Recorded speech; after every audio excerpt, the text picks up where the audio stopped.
The year is 1991.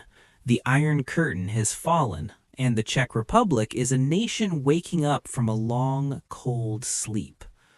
In the heart of the country lies Jihlava, a town of rolling hills, cobblestone streets, and a silence that feels heavy.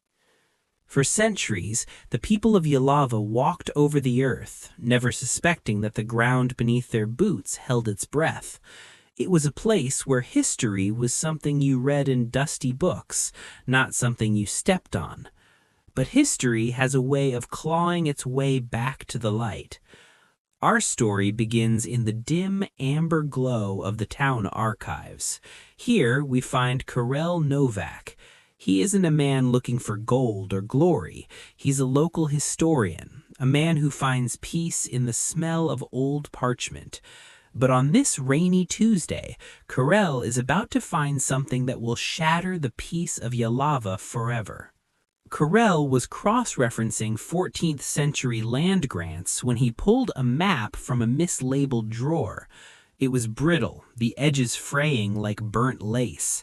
As he traced the familiar outskirts of the town, his finger stopped.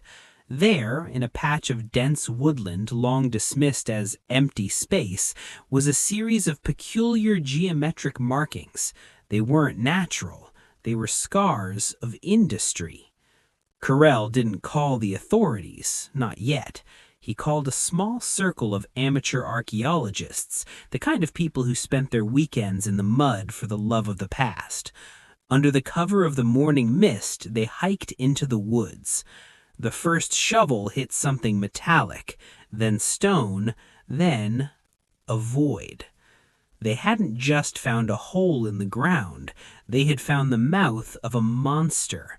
As the dirt cleared, the dark, gaping entrance of a medieval silver mine stared back at them. It had been sealed for centuries, lost to the maps, lost to memory, but perfectly preserved in the cold embrace of the earth. As the team descended, their flashlights cut through a darkness that hadn't seen a spark of light since the Middle Ages. The air was thick with the scent of wet stone and ancient iron. They found tools frozen in time, pickaxes resting against walls as if the miners had just stepped away for a lunch break 600 years ago. Then they found the shimmer. Silver coins, minted with the seal of kings, scattered in the dust. But as the news leaked into the town, the excitement turned into something sharper, something dangerous. You see, Jihlava had legends, darker legends than medieval silver. In the taverns and on the street corners, the whispers began to change. People didn't see a historical site, they saw a vault. The rumor spread like wildfire. This wasn't just a mine. Whispers of the 1940s began to surface. Locals began to claim that during the final days of World War II, Nazi convoys had been seen near those woods.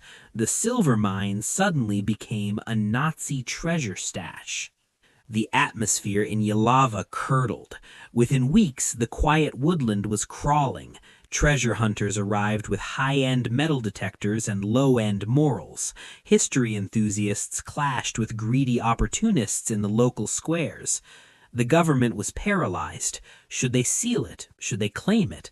The citizens were divided. Some saw the discovery as a curse, a magnet for looters that would ruin their quiet life. Others questioned the true nature of the artifacts. Whose history is this, they asked. Does this silver belong to us or to the ghosts of an unsolved war?